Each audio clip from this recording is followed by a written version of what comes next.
Bonjour à toutes et à tous et bienvenue dans La Grande Table. Dans la seconde partie de l'émission, nous serons en compagnie de la sociologue et politologue Jeannine Mosu-Lavaux pour son ouvrage Désir de nuit de Virgile à Jean Genet, publié aux éditions Bouquin. Une anthologie de textes autour du thème de la nuit, tant du danger, du crime, mais aussi de l'amour et de la création. Nous y reviendrons tout à l'heure. Mais avant cela, écoutons Alain Chamfort et l'Orchestre national de Montpellier-Occitanie. Dans un album intitulé Symphonique Dandy, Alain Chamfort revisite ses plus grandes chansons à l'aune d'une musicalité nouvelle, aux accents classiques. Derrière la symphonie teinte l'autodérision, le recul du chanteur face aux étapes qui ont jalonné sa longue carrière. Nouvelle élégance du dandy septuagénaire, Alain Chamfort est aujourd'hui parmi nous autour de la Grande Table. Bienvenue à tous sur France Culture.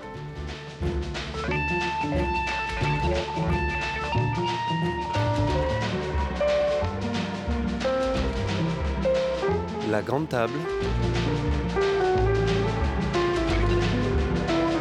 Maëlys Bessery.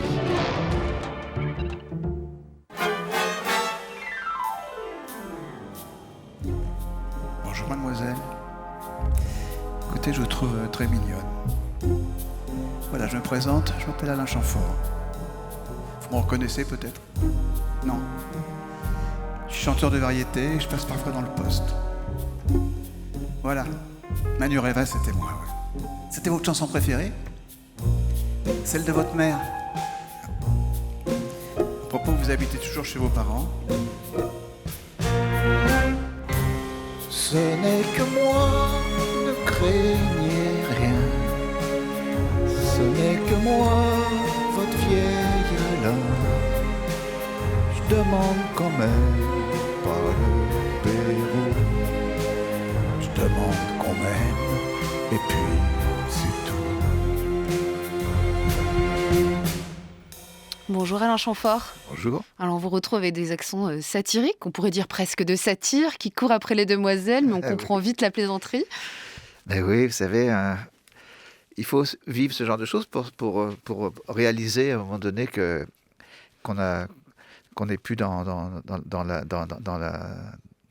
sa tranche d'âge, parce que un homme, il n'a pas forcément l'occasion de se rendre compte du temps qui passe, et qu'il n'y a qu'à ces moments-là où il se fait rembrouer par une femme qui peut réaliser que le temps a passé et qu'il n'a plus les mêmes pouvoirs, les mêmes séductions. Alors voilà, ça fait partie on a eu envie de l'exprimer dans une chanson. Et moi, je continue effectivement à me considérer comme ayant cette espèce de facilité à séduire.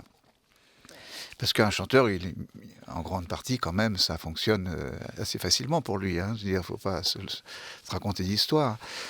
Et donc, et puis à un moment donné, bien, il y a un passage qu'il faut savoir accepter aussi, qui est un passage différent, où on se dit plus pour la même raison. Voilà, et donc voilà, la chanson s'amusait à expliquer tout ça, quoi. Alors c'est ce recul aussi sur votre carrière. La chanson aussi ne se fait pas de la même manière pour vous.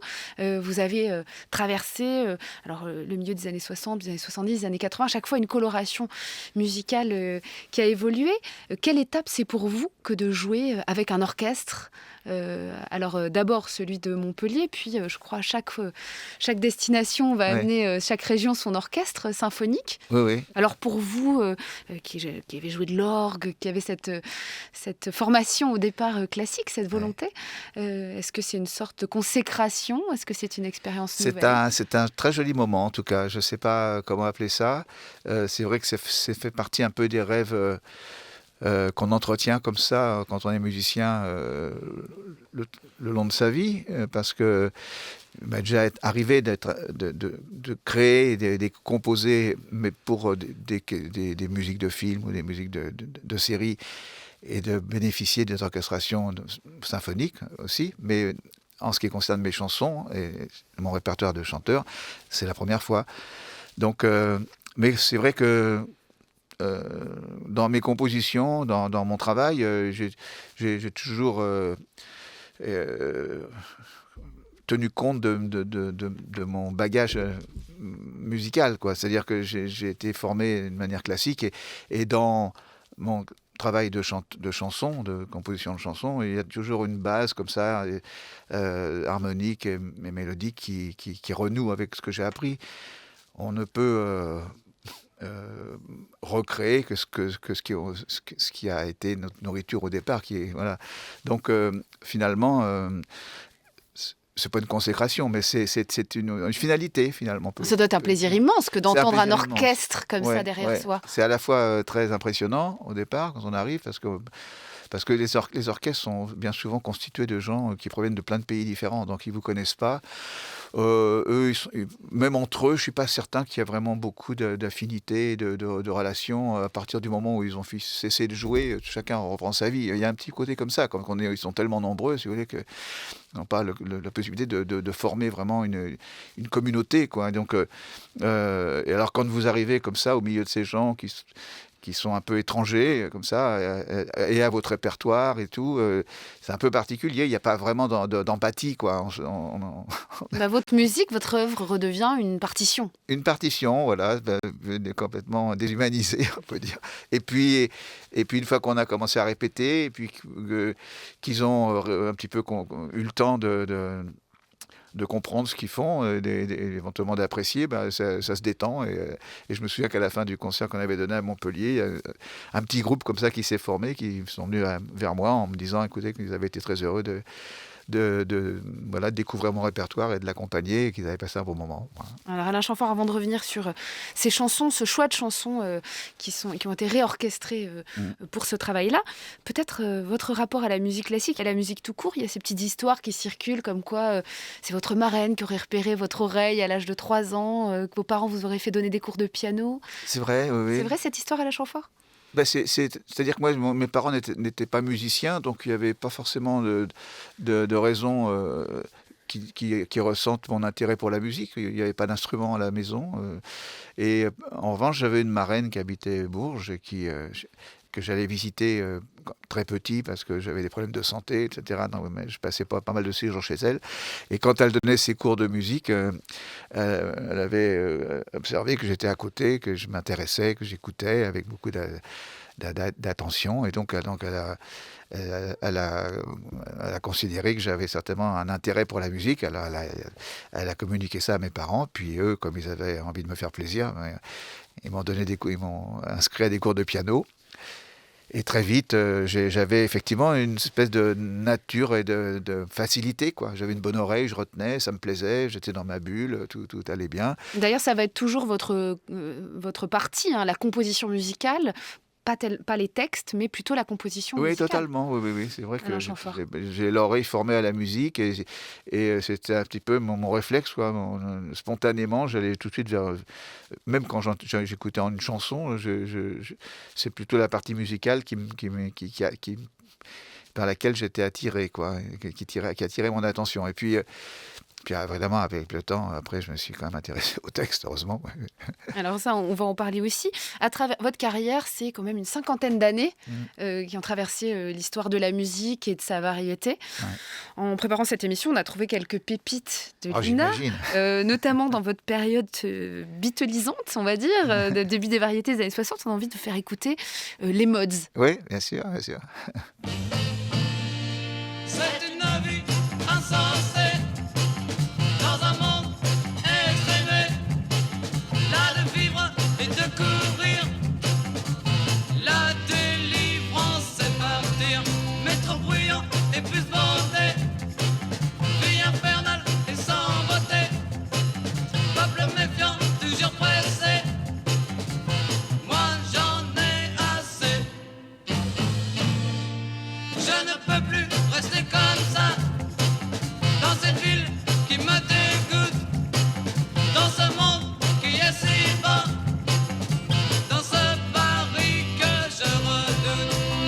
Alors ça s'appelle « Je veux partir ». Alain Chamfort, on dit que dans la variété française, il y a ceux qui aiment les Anglais, ceux qui aiment les Américains. Chez vous, c'est pas tout à fait vrai. Alors d'abord, quelques mots sur les Mods, d'inspiration anglaise évidente. Oui, bien sûr. Oui, c'était un courant musical. C'était le début du rhythm and blues. Et puis moi, j'avais la chance de jouer déjà dans un groupe qui s'appelait les Murators. Et on se produisait tous les dimanches dans une salle à Argenteuil. Et ce qui me permettait de gagner déjà mon argent de poche. Dès l'adolescence, en fait. Ah oui, 13 ans et demi, 14 ans. Voilà, mon père, tous les dimanches, m'emmenait dans cette salle. Les Murators, c'était pas mon premier groupe. J'en ai eu d'autres avant. Enfin voilà, j'ai commencé très très tôt. Et puis comme j'avais un peu d'argent de poche, je pouvais partir en Angleterre. À 15 ans et demi, je prenais comment ça s'appelait, Silver Arrow. C'était un train comme ça qui partait de la gare du Nord, et puis on arrivait jusqu'à, je sais pas, Calais, et là on prenait un avion jusqu'à Gatwick, et puis voilà. Donc j'ai connu le swinging London, tout ça, quand j'étais tout adolescent, quoi, et on allait dans les boîtes. Les années 60. Les années 60, un peu 64, quoi, ouais. voilà, un truc comme ça. Et donc on allait dans les discothèques, on écoutait des groupes et on subissait la vie. Moi, quand on est revenu de Londres avec mon ami batteur, on s'est dit voilà, ce qu'il faut, c'est que on adjoigne une section de cuivre et qu'on jouait du rhythm and blues. Parce que là, c'était la nouvelle musique qui arrivait, donc on avait envie de la transmettre aux autres. Alors, ça, c'était votre période anglaise, mais il va y avoir aussi toutes ces influences américaines, et notamment l'influence de Motown. Ah oui, bien sûr. Tout ça, c'était très lié, quoi. C'est la musique, moi, la musique qui m'a fait changer, qui m'a fait attirer qui m'a éloigné de la musique classique, je dirais, de mon apprentissage de musique classique, c'était Ray Charles. Et il y avait tout déjà dans Ray Charles. Il y avait la sensualité, il y avait le groove, il y avait l'attitude, le jeu, le personnage. Il y avait tout, quoi. Il y avait tout, et j'étais complètement séduit. Et donc, ça me donnait envie de danser. Et moi, qui n'étais pas très bien dans mon corps, d'un seul coup, je me laissais aller à danser sur les pistes de danse et tout ça, dans les surprises parties. Et là, c'était une espèce de révélation d'un monde comme ça qui s'ouvrait à moi. Et donc, là, j'ai voulu y goûter de plus en plus. Et puis, c'est comme ça que je suis arrivé à créer avec tous ces groupes. Et, vous savez, c'était des années où la musique était très renouvelée. C'était incroyable, quoi. Il y avait une variété d'influences comme ça c'est un embouteillage quasiment de choix que vous aviez de musique, entre la musique brésilienne, les baccarat, les musiques, tout ça se bousculait, et il y avait une intensité, pour un musicien, c'était magnifique, quoi. Et avec Motown, il y a la joie de ce rythme. Oui, il y avait la danse, une fois de plus, la pulsion, et puis la composition. Je savais, il y avait tout à la fois aussi. Moi, c'est James Brown aussi, moi. Avant Tamla, il y avait James Brown aussi. C'était vraiment une période où le rythme, la pulsion c'était presque un animal, quoi. Il y a quelque chose de très du corps, que ça s'adressait au corps, et pour quelqu'un, comme je vous disais tout à l'heure, qui était pas très à l'aise dans son corps, et d'un coup, c'était comme une forme de libération, quoi. Alors oui, vous parlez de ça, de même cette grande timidité qui revient assez régulièrement dont vous parlez. Oui. Et puis à côté de ça, il y a le personnage de scène. Alors on se demande comment il a pu se façonner progressivement. D'abord, vous avez été accompagnateur. Oui, bien entendu. J'ai été musicien accompagné pendant longtemps, et je regardais les chanteurs et les vedettes que j'accompagnais, sans trop les envier d'ailleurs, parce que je me sentais dans une position beaucoup plus confortable, un petit peu en retrait. Vous pensez à qui? À Dutronc? Dutronc, Dutronc, je l'ai accompagné pendant 2 ans et demi. C'est tous ses débuts, hein. On a fait toutes ses premières chansons ensemble, en studio, tout ça, puis j'étais sur scène avec lui, et puis après j'ai accompagné Monty, j'ai accompagné Éric Chardin avant qu'il se marie ou qu'il s'associe avec sa femme, avec Stone. Et puis j'ai accompagné Herbert Léonard, Alain Barrière. Enfin, j'ai accompagné pas mal de gens, quoi. Et c'était assez confortable jusqu'au moment où le dernier artiste que j'accompagnais, c'était Alain Barrière. Et j'étais de 20 ans de moins que le reste des musiciens, qui avaient tous 45 ans, 50 ans par là. Et je m'étais dit que finalement, ce n'était pas forcément un destin qui était très, très réjouissant. Donc la composition musicale m'a attiré davantage, quoi. Et puis il va y avoir Claude François. Et alors là, voilà, pour le lui présenter mes chansons. À l'étrier. Les premières chansons. Essayons, à partir du moment où on fait des chansons, on a envie qu'elles soient jouées, qu'elles soient interprétées par quelqu'un qui peut en faire des succès. Donc Claude François était à ce moment-là une star incontournable. Donc je suis allé le voir avec mon ami Michel Paulet, avec lequel je travaillais à ce moment-là. Et on lui a fait écouter quelques chansons. Il a été séduit très rapidement. Il avait une bonne oreille musicale. Il était assez perspicace comme ça. Et donc il nous a engagés. Il nous a proposé un contrat d'éditeur. Et puis on avait un petit studio et avec des instruments. Et on passait nos journées à écrire des chansons pour lui. Voilà. Mais ces chansons, il en a interprété assez peu, deux, trois. Et après, il m'a proposé de les chanter moi-même.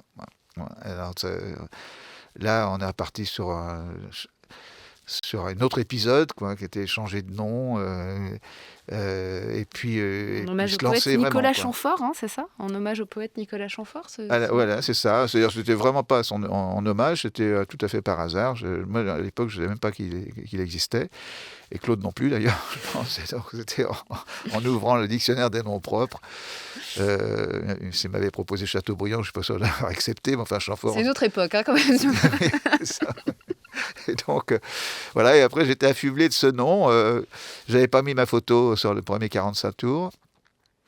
Et puis il a fait son petit chemin, bon an, mal an. Et puis après, j'ai bénéficié de l'espèce de machine de guerre que Claude François avait mis en place pour lui-même, mais qui m'avait entraîné, qui m'a permis d'être vite je veux dire, d'avoir une notoriété, parce que il m'emmenait dans ses émissions de télévision, de partout, j'étais sur podium, enfin voilà. Jusqu'au moment où il a trouvé que ça faisait beaucoup. Jusqu'au moment où ça l'énervait un peu, oui, parce qu'il considérait que j'étais devenu une sorte de concurrent, ce qui était faux, hein, mais bon, c'était dans sa tête, c'était ça, c'est les méandres personnels, donc voilà, là, ça s'est un peu terminé, tendu entre nous, mais bon, entre artistes, ça se termine souvent comme ça d'ailleurs. Est-ce qu'il y avait une question vous parlez du dandy, ça fait partie du titre en tout cas de cet album, ce souci quand même de l'apparence, mais de l'élégance. Est-ce que justement, ce côté paillette de Claude François, ce goût pour les costumes, cette culture-là, vous l'avez emprunté à cette période-là de votre parcours à l'Argenfort ? Je veux dire que j'ai été élevé par une maman qui était très soucieuse du regard que les autres avaient porté sur ses enfants. Et je crois qu'il y avait ce côté comme ça, on était bien habillés, on était d'un milieu modeste, mais maman était d'origine plus bourgeoise et elle avait gardé en elle ce besoin comme ça d'avoir certains signaux d'appartenance à la bourgeoisie. Et donc, quand je faisais mes premières auditions de musiciens classiques en fin d'année d'apprentissage, on faisait une espèce de petit spectacle devant les parents d'élèves à l'époque, et j'avais déjà un petit smoking taillé sur mesure, etc. Et tout petit, je vois des photos de moi avec des cravates, des costumes, enfin voilà, j'ai été éduqué comme ça, et après, ça me paraissait naturel. Et c'est vrai que quand j'ai vu les artistes AMLA arriver, parce que c'était aussi un besoin de casser un peu les codes, ouais. Oui, et puis surtout de jouer avec, de sortir de ses origines, quoi, de prétendre à quelque chose d'autre. Et moi, c'était un petit peu ça aussi dès le départ, quoi. Donc, et j'ai poursuivi sans trop me poser de questions, quoi. D'ailleurs, vous avez travaillé avec d'autres élégants, d'autres dandys. Je pense évidemment, je fais un saut dans le temps, à Gainsbourg. Cette chanson, Manureva, fait partie de ce nouvel album, oui. Avec la réorchestration. Je vous propose qu'on l'écoute. Oui.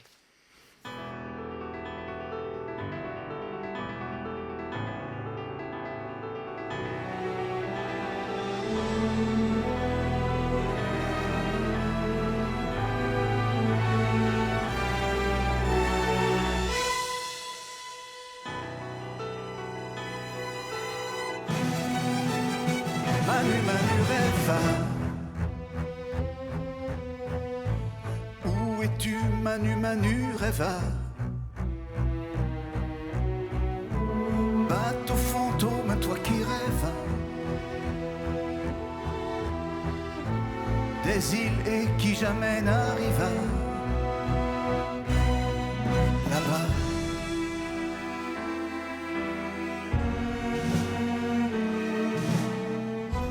Où es-tu, Manureva?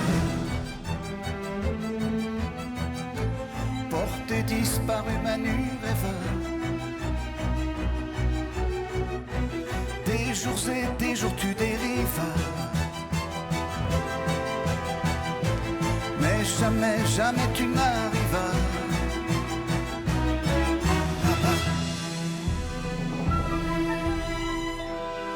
As-tu abordé les côtes de Jamaïca? Ô héroïque Manu rêvant, es-tu sur les récifs de Santiago de Cuba? Où es-tu, Manu rêvant? Dans les glaces de l'Alaska.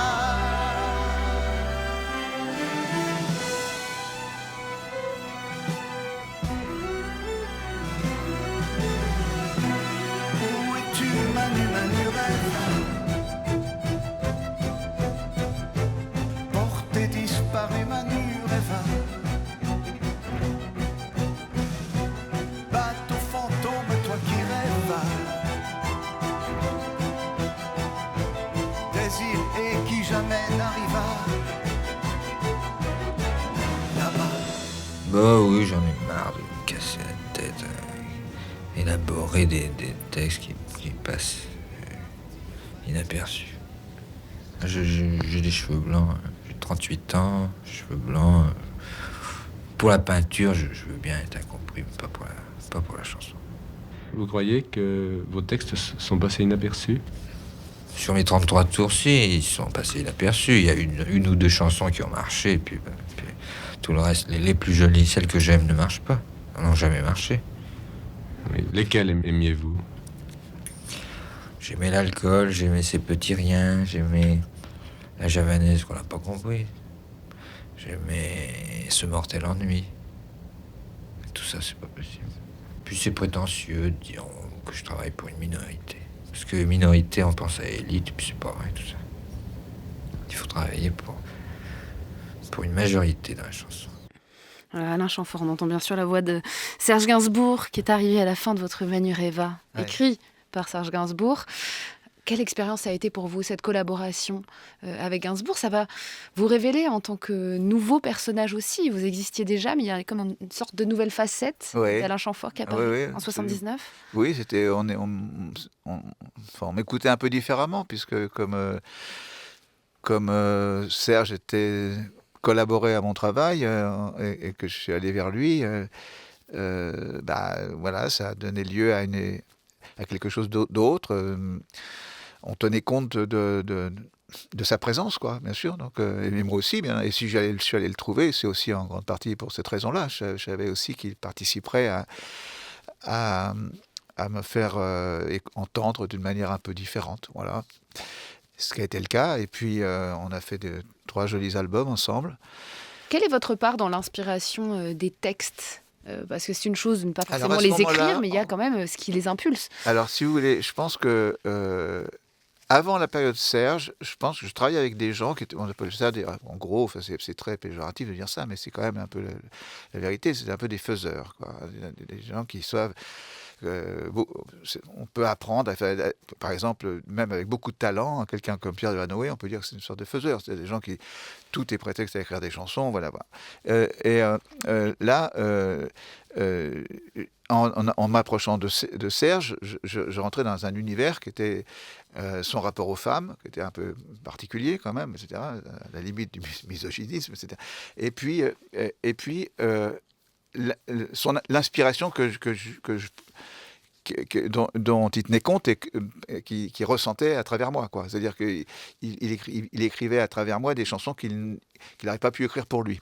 Et quelque chose un peu différent de cet univers post-yéyé aussi? Oui, et puis j'ai pas le même, je représente pas la même chose que lui, donc il en tenait compte. En plus, Jen à l'époque, parce que lui me connaissait pas trop, généralement Jen a contribué beaucoup à expliquer qui j'étais à Serge, quoi, finalement. Et là, il a tenu compte comme ça dans son approche et dans son écriture. Et il a un petit peu, mais il racontait quand même ses propres sentiments. Il continuait à raconter sa propre vie. Quand je chante Bambou, j'étais un peu le messager de sa vie avec Bambou. Et donc, c'était pas un répertoire qui était écrit sur mesure pour moi. C'est devenu plus tard avec Jacques Duvall. Alors justement, petite transition, Manu rêva, c'est quand même un succès immense. Oui. Là, de la voir réorchestrée, finalement, dans une veine gainsbourgienne aussi, que de travailler sur cette base de musique classique avec cet orchestre. Oui. Qu'est-ce que c'est pour vous, justement, que de revisiter cette chanson de cette manière-là? C'est peut-être celle qui s'y prête le plus, d'une certaine manière. Je Alain ne Chamfort. suis pas convaincu que ce soit celle qui s'y prête le plus. Moi, dans les 17 qu'on a retenus, il y en a au moins, 13 ou 14 qui me semblent être vraiment tout à fait à leur place, quoi, dans ce traitement, justement, orchestral. Mais Manureva, comme il y avait effectivement déjà un soutien, un contre-champ comme ça qui accompagne la chanson tout le temps, et cette chanson Manureva, plein de gens ont essayé de la reprendre, des DJ, etc. Et c'est compliqué parce que c'est un ensemble, quoi. On peut rien enlever. Si on change une partie, ça marche plus pareil. Donc, La garder telle qu'elle, dans son jus. Voilà, c'est ça. Donc la seule manière de la sortir de son jus et de lui présenter une autre version, c'était de passer par une orchestration classique qui reprend quand même les thèmes des instruments synthétiques, quoi. Alors je vous arrête parce que je veux qu'on écoute Jacques Duvall, dont vous parliez, votre parolier pendant très longtemps. Écoutons-le, c'était le 6 octobre 2020.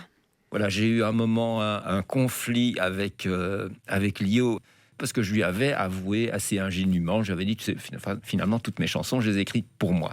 Elle l'avait vraiment pris complètement au premier degré et très très mal. Si vous voulez être honnête, oui, évidemment que ça vient de vous. Et vous avez le but aussi, vous avez le médium, voilà, c'est mon interprète. Je me sens presque comme un scénariste, c'est mon personnage. Et voilà, qu'est-ce qu'il peut faire? Je suis comme Hergé quand il dessine Tintin, quoi. Qu'est-ce qu'il va faire, Tintin? Il va aller au Congo. Il m'a laissé faire ça, parce qu'il y a très très peu de chanteurs qui acceptent de faire ça. Dès que je l'ai vue, j'ai su les ennuis qui m'attendaient. Elle m'a pas déçu. Alain Chamfort, juste pour conclure, en quelques mots sur vous avez accepté d'être ce personnage, cette créature qui a pu se fondre dans diverses atmosphères entre les mains des paroliers. Est-ce que c'est un plaisir d'avoir cette pensée-là, d'avoir été si mouvant, si hybride? Oui, c'est étrange, effectivement, mais je pense qu'à chaque fois, c'était pas forcément des hasards. C'est-à-dire que c'est des gens qui sont arrivés au moment où j'avais besoin d'eux, déjà, et d'exprimer une partie de moi. Et qu'ils ont su le faire alors que moi je n'avais pas cet entraînement et cette capacité d'écriture, mais j'ai croisé dans leur chemin au moment où il fallait, si vous voulez. Et aujourd'hui, c'est un autre garçon qui s'appelle Pierre-Dominique Burgot, avec lequel je travaille, et il est arrivé exactement aussi au bon moment. Et voilà, il aurait fallu passer plus de temps pour pouvoir préciser davantage toutes ces choses-là, mais enfin voilà, j'ai bénéficié de ça en tout cas. Merci beaucoup Alain Chamfort d'avoir participé à cette émission préparée par Laura Dutèche-Pérez. Je rappelle le nom de votre album, Symphonique Dandy, il est déjà disponible et la tournée est à venir à partir du mois de mars.